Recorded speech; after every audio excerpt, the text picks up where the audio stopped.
Hello, and welcome to the Jenspiration Conversation. If you are new here, I very much welcome you to the channel. Thank you so much for stopping by. The universe's algorithm is my favorite algorithm because it put this video in your feed for a reason. If you are a returning viewer, you have no idea how much gratitude I have for you for coming back and for sticking with me and helping to build this collective that I want to build. So I'm going to have a sip of tea. I encourage you, before we get started, pause me and go make some tea or coffee or whatever kind of beverage you want. That is a beautiful cup of English breakfast tea. And any of my UK friends are probably like, where is your milk? While I drink my tea black and I drink my coffee black. That's just how I roll. The Jenspiration Conversation is a corner of the internet where we talk all things spiritual, but we keep it street. We keep it simple. So street spirituality is our brand here. Helpful, simple spiritual concepts that are happening to you, or maybe there's a little piece of advice or a nugget of information that can help you along your journey that we call life. So my name is Jennifer, and let's have a Jenspiration conversation, shall we? So it's a little bit cloudy out today, so I have been struggling with the lighting. So complete sidebar, if you've been watching some of my other videos and it's dark, listen, if you made it through the video, even with the dark, like you're an OG supporter, so thank you. My lights came in yesterday, but they're not great. So I'm gonna have to try to pivot.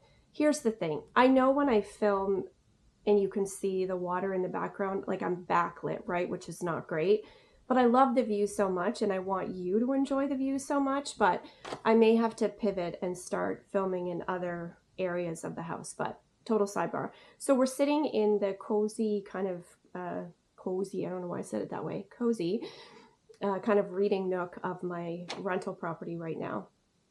Today's topic that I would like to talk to you about is the spiritual reason you should take at least one solo vacation in your life.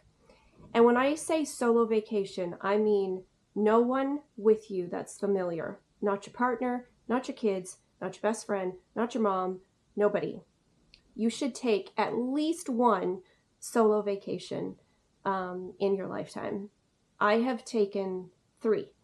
And the first one was terrifying, but I wanted to push myself outside of my comfort zone and really kind of go somewhere where no one else wanted to go. So I just said, screw it, I'm just going to go by myself. And then I got the bug, and then I went on another one, and then I went on one this past June that really just solidified and kind of brought it all full circle for me. So if you're a returning viewer, you know I have my notes here because I like to stay on track and keep these videos as concise as possible. So the number one takeaway from a solo vacation is it is a tremendous opportunity to bond with yourself. No one else but you. We are so distracted as a society, and we all have so many responsibilities that are outside of us. We have work commitments, family commitments, parent commitments, job commitments, kid commitments, friend commitments. You know, there's so many things outside of us that demand our time and energy that we forget that this vessel that we're walking around in holds so much good stuff for us. But if you're not spending time with yourself, and I'm not talking taking a 10-minute bath while the kids are getting ready for bed. Like that's great if you can carve that out, but that's 10 minutes, your body hasn't even relaxed, right? So a solo vacation, the number one takeaway is a tremendous opportunity to bond with yourself, right? It fosters this really deep self-connection because it strips away your daily routine. When we are in the grind of our life and everything is the same and the days are the same and the nights are the same and the weekends are the same, the weekends and days may just differ here and there. You may have to run to soccer practice, or you've got a baby shower to go to, or, oh, so-and-so is getting married next weekend. Okay, that's fine. That takes you out of your routine a little bit. But most of us are in a daily grind. When you travel solo, you strip all of that away. You take your morning routine away, your evening routine away, your daily routine away, your weekly routine away, your weekend routine away. Everything's gone. And so the only place to come back to is yourself. You start to trust yourself to make decisions that are for your highest good. You can travel somewhere that you want to go to. You don't have to book a guy's weekend and make sure that everyone's okay with where you're going, or take a girl's trip or a family vacation in Disneyland because it's great for the kids. No. If you want to go to Bali and no one wants to go to Bali, go to Bali. If you want to go to, I don't know, Nashville, Tennessee, because you just love the music scene and no one else in your family likes music, go to Nashville. I went to Scotland last June by myself, and it was extraordinary. And when I say extraordinary, I mean extraordinary. I flew alone, meandered alone. Now listen, yes, did I join a tour group when I got there?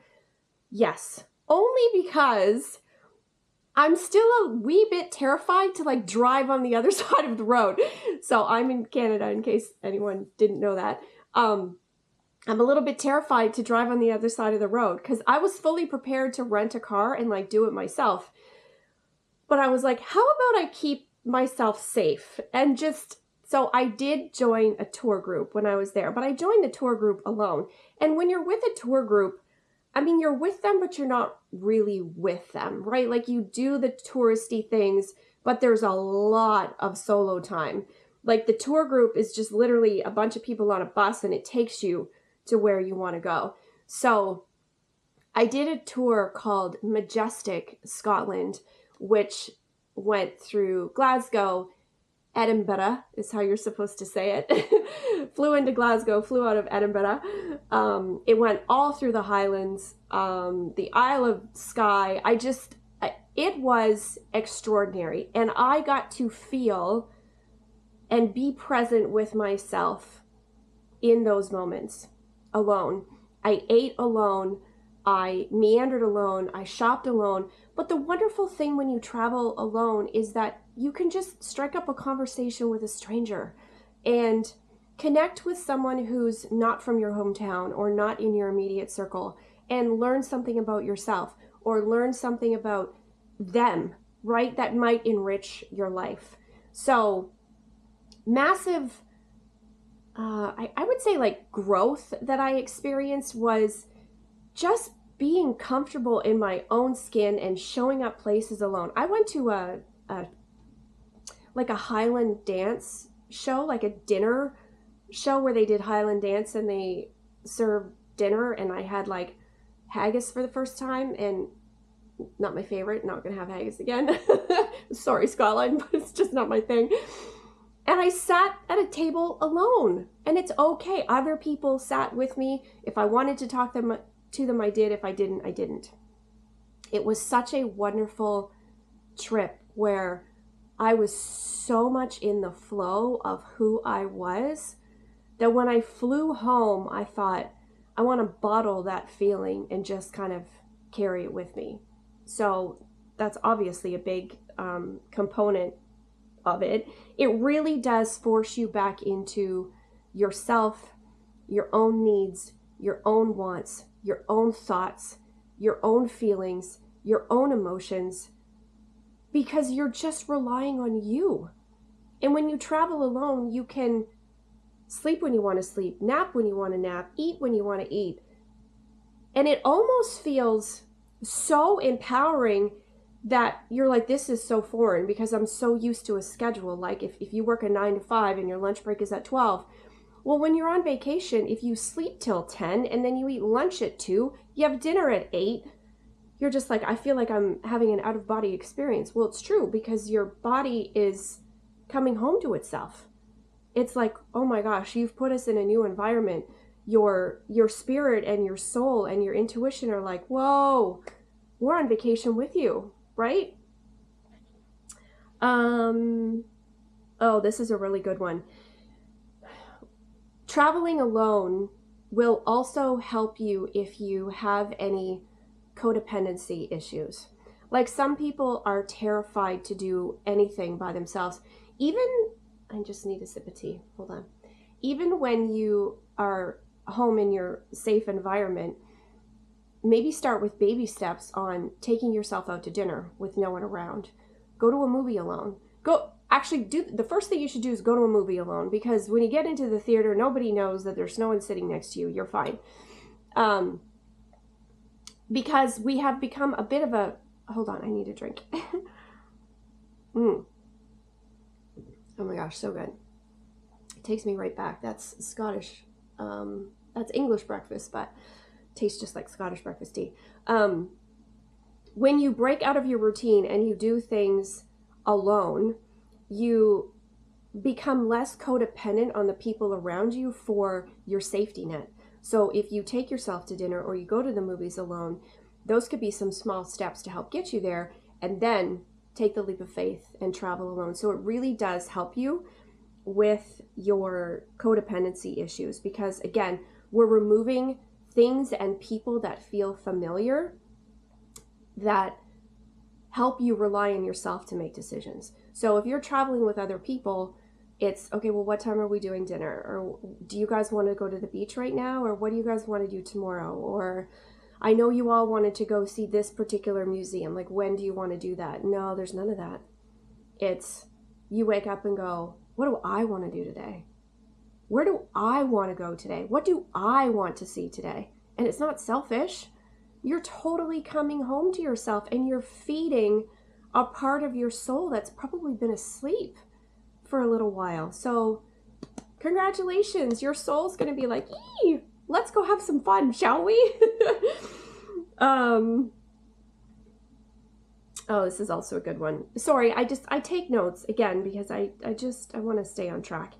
You will create a deeper presence with yourself, which allows you to be more mindful, which then in turn opens you up to receiving more guidance and messages. So I know that's a big mouthful. So think about this. You're on vacation by yourself. Maybe you're sitting at a cafe outside having a coffee and a croissant. You're in France and you're people watching.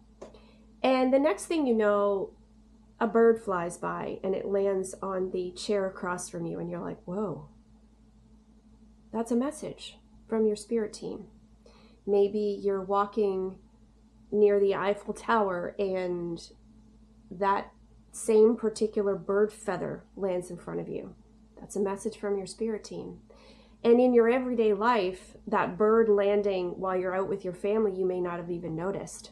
But because you're tuned in and you're being a bit more mindful, you're going to start to pick up on these signs. You might start seeing an increase in synchronicities, like times on the clock, or maybe you're, I don't know, you make dinner reservations and you make it for 2:00 in the afternoon. Dinner meaning lunch, sorry. You make lunch reservations and you make it for 2:00 in the afternoon, and maybe your food arrives at 2:22 because you just happen to look down at your phone at 2:22 and you're like, I'm supposed to be here. I'm supposed to be sitting here having this lunch with myself. And to take it a step further would be to try to do activities without your phone in your face. So if you're sitting in France with your croissant and your coffee, people watch versus your face in your phone. Our phones have become comfort, right? Look at people in airports. I've walked through airports and 97% of people have their head down, staring at their phone. They're playing games, they're interacting. they're watching something on their phone. No one can just sit anymore and be mindful and like let your mind wander to what it wants to wander to. When you let your mind wander, that's where you know your heart is. Whatever it wanders to is what your heart wants. It's what your soul is craving. So when you're on vacation, if you can, take those mindful moments to build that relationship with yourself, but also remove your phone. Remove that distraction if you can. So yes, it'll help you with codependency. Stripping away the familiar will help you come back to yourself and be a little bit more mindful. The number one takeaway from the 3 solo trips that I've taken is how much they helped me heal. Because spending that time with myself, I was able to bring up anything that I wanted to bring up or anything that needed to come up at that time. And some of it was on my fear of being alone. For a while, I had a fear that I would be alone forever, that I wouldn't ever find a partner or a community or people who got me.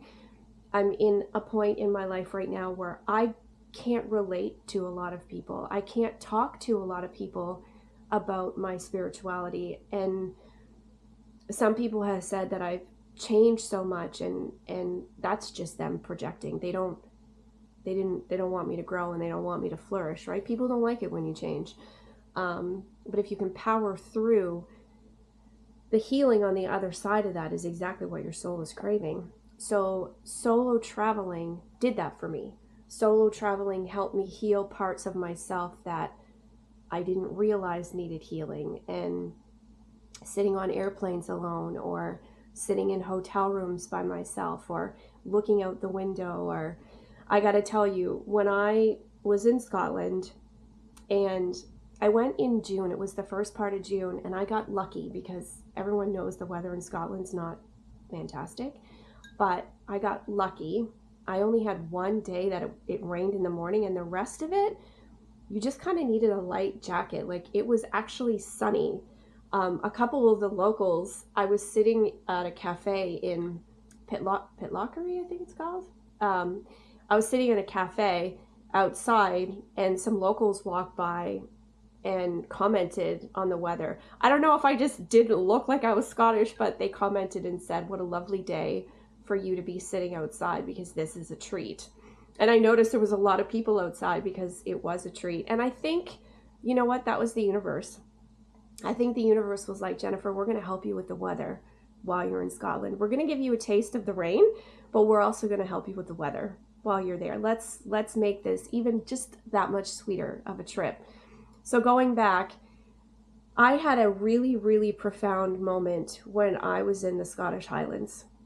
Because if you've never been to the Highlands, I cannot explain to you how breathtaking they are. And you cannot grasp the magnitude of them unless you're there. I'm not even going to begin to try to tell you what they look like. My photos don't do it justice.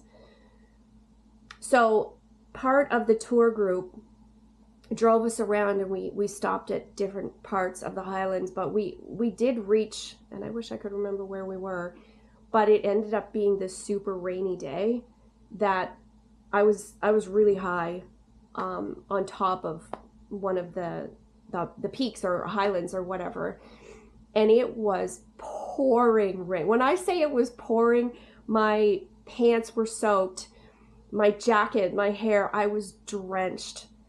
But I just got this overwhelming sense of, I'm getting a little emotional thinking about it now, peace.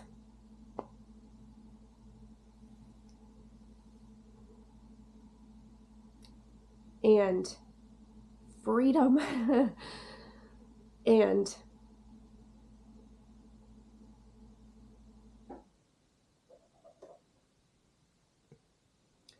I felt like myself for the first time in a really long time.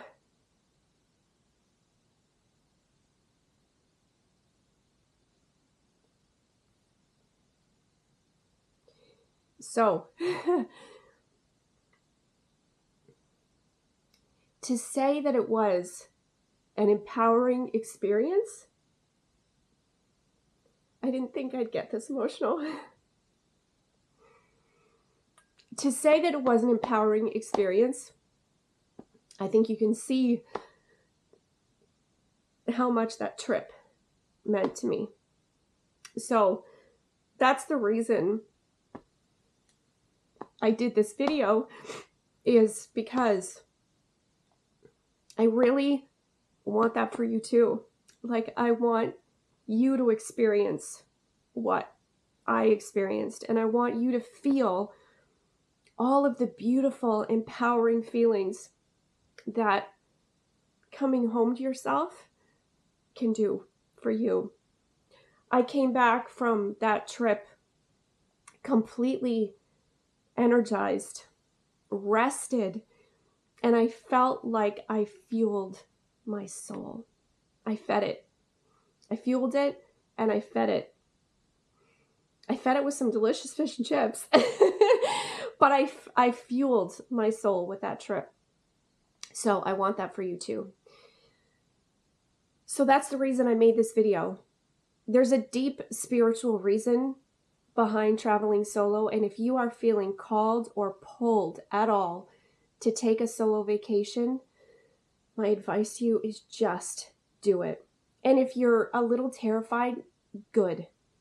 Because that's your soul going, yes, yes, yes, yes, yes, wake up, we're ready, right? It's your soul clapping for you. People say that nervousness or like that kind of anxious fear is just your soul clapping for you. And I love that. Your soul's cheering you on. So if you can't do a week in another country, start with a weekend, right? Maybe take a road trip by yourself and go out for dinner by yourself and do things by yourself. If there's a show you want to go see, or a musical that no one else wants to go see, go by yourself. Start there. And then you'll get the bug and you'll want to travel by yourself. So that's the premise of the video today, is I just wanted you all to feel this, how I felt when I took a solo vacation. But if you're feeling called to take a solo vacation, do it. There's a reason. You've got that niggle, right? There's a reason it's niggling at you. Like, we want to go because we want to break out of our routine. We want to heal. We want to do all of these things. So thank you for having this Jenspiration conversation with me. I appreciate your time and I appreciate the community that we're building here. If you feel like commenting below on any of your solo vacation experiences, the collective is here to share in that with you, to support you as well. I am always grateful for your time and your energy, and you have no idea how much this space means to me. This space is actually healing me, and whether I know you or not, you're healing me. Your energy when you watch these videos are healing me, and that's what I want to be able to do for the collective. Let's heal each other, shall we? So until next time, I hope you stay safe and enjoy yourself, and tell us in the comment section, where are you going? Where are you traveling by yourself? Okay, friends, cheers. Bye.